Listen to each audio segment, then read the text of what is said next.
Good evening, Mr. and Mrs. America, and all the ships at sea. Where exactly have we come as a nation, and where will we go?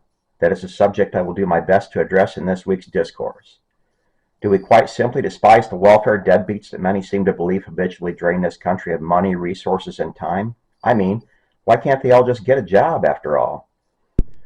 Or do we perhaps take a different approach and better analyze the entire situation of charity in general, or more so just keeping the cultural safety nets in place so that they prevent the poorest of the poor from ever approaching the edge of the great abyss? So I know fully well the common arguments surrounding this subject. How can we continue to afford to finance so many millions of deadbeats for their housing, food, and medical care? I mean, it's going to bankrupt the United States of America, for crying out loud. Well, friends and neighbors, this puppet is about to explain why we as a first world nation are heading down a dangerous road when we continue to push for less and less social welfare programs. Yes, I said it. Is this puppet a bleeding heart liberal after all? No. However, we are about to see the very real dangers of pulling the social welfare programs from a nation and its poorest citizens. Ever notice the nations of the world where poverty persists and in fact seems to continue to increase, despite every effort to the contrary by well-meaning charitable organizations? Foreign nations seemingly beset by chronic poverty no matter who the leader is or how much charity is poured into them. Ever notice the high rates of crime and subsequent lowering standard of living in such places? Okay, let us go back in just a few decades in time to a land and time when one William Jefferson Clinton took the oath of office as the President of the United States of America. 3 years into his first term, Congress passed and he signed into law a bill otherwise known as the Personal Responsibility and Work Opportunity Reconciliation Act of 1996, or you could simply call it welfare reform. Today it is widely known as workfare. The following, viewers, are quotes directly from that 1996 legislation. A comprehensive bipartisan welfare reform plan that will dramatically change the nation's welfare system into one that requires work in exchange for time-limited assistance. The law contains strong work requirements, a performance bonus to reward states for moving welfare recipients into jobs, state maintenance of effort requirements, comprehensive child support enforcement, and supports for families moving from welfare to work, including increased funding for child care and guaranteed medical coverage. Under the new law, recipients must work after 2 years on assistance, with few exceptions. 25% of all families in each state must be engaged in work activities or have left the rolls in fiscal year 1997, rising to 50% in fiscal year 2002. Single parents must participate for at least 20 hours per week the first year, increasing to at least 30 hours per week by fiscal year 2000. Two-parent families must work 35 hours per week by July 1, 1997. So, viewers, we see where Clinton and the 1996 U.S. Congress decided to make everyone work and get off the welfare rolls within 5 years. Wow, great job. This puppet begs to differ, and here's why. Pull all the safety nets, and the entire carousel comes crashing to the ground. You think this puppet is speaking out his arse? Allow me to expound.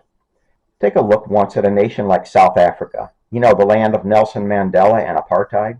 30-some-odd years after evil Whitey was put in his place and apartheid was abolished, the nation is steeped in poverty and violence. Want to know why? Because the core issues were never dealt with. You see, corruption and poverty are killers to any nation.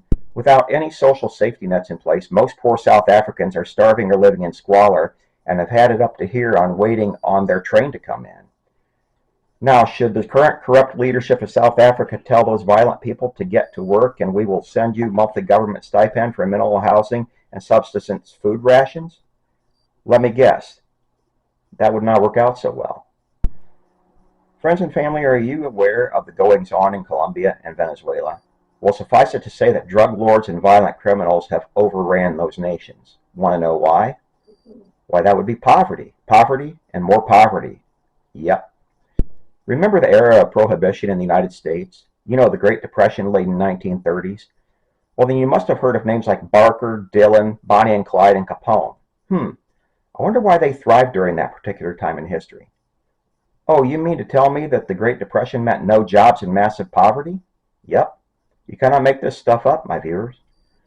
So, friends and colleagues, suffice it to say that pulling the safety nets from the impoverished people only tends to make them violent, angry, and desperate.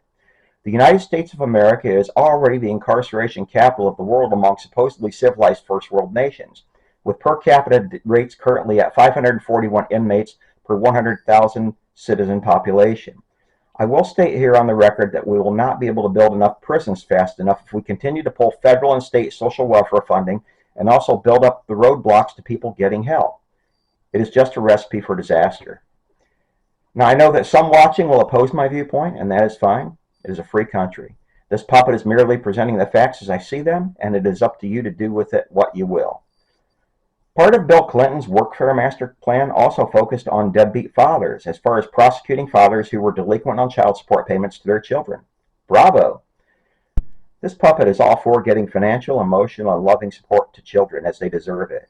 You know what this puppet is also about, though? Getting every member of families taken care of. Yep, because it is the right thing to do.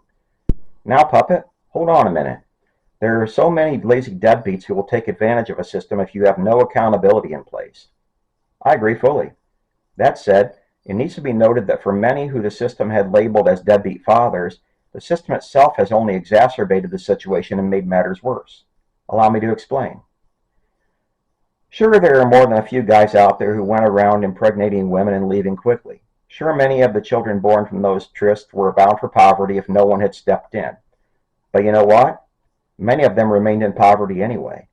Pulling the mother's welfare benefits and imprisoning the father did nothing to prevent or stop that. In fact, there were many men whose ability to even get and keep jobs was ruined by the Personal Responsibility and Work Opportunity Reconciliation Act of 1996. Want to know how? This puppet knows more than a couple guys who could not hold jobs because as soon as their new employer was contacted by the state welfare department and asked to garnish their wages, said employer decided to quickly terminate their employment rather than having to hassle with the extra time and paperwork on the part of their payroll department. Yes, viewers, it goes on and is perfectly legal. So for many a guy like that, they just decided to work under the radar for cash-based jobs and side gigs. Hey, you have to do something to keep a roof over your head. No, viewers, or I'm not letting guys like this off the hook for irresponsible actions. I am only stating the reality that came from the 1996 workfare reforms. And now of late, kids and cousins, I hear President Trump pulling funding from the Department of Housing and Urban Development, among more than a few federal agencies, and am deeply saddened. You see, for decades there have been long waiting lists in many American cities for impoverished people to gain access to inexpensive housing. Sometimes years-long waiting lists, and all while the many are forced into difficulties like living in cars or under bridges. Is that really in the best interest of a supposed great nation like the United States of America? I personally know of a single mothers who have applied for something as simple as housing and food assistance, mothers with zero income and no job opportunities, who have been purposely stalwarted and stonewalled on getting any assistance whatsoever. Tell me how a single mother with a 2 to 6-year-old child can even take a job to sustain her small family when the cost of childcare must be considered. Certainly she cannot. What are the choices for many trapped in the poverty cycle these days? Drive Uber? You have to have a good conditioned car and gas money first. Work at McDonald's? Try paying the rent on $16 an hour along with food, medicines, and toiletries. Mark my words, friends and colleagues, pull the safety nets and this nation will become a place that is far worse conditions than anything you or I can imagine, and quite frankly will not be a place that you or I would even want to live in. In closing, there is one thing of particular irony that I cannot simply let go. Remember good old William Jefferson Clinton? Well, he and Hillary both came from one of the most poverty-stricken states in the Union, and that would be Arkansas, of course. Additionally, to add insult to injury, not only did Slick Willie massively kneecap generations of poor Americans for generations to come with his now infamous workfare bill, but he also pressed heavily for Communist China to join the World Trade Organization and eventually succeeded in that. You know, a maneuver that only led to massive exodus of jobs from the United States, all while telling welfare recipients to pull up their bootstraps and suck it up. Yep, again, you cannot make this stuff up. Good night, my loyal viewers, and sleep well.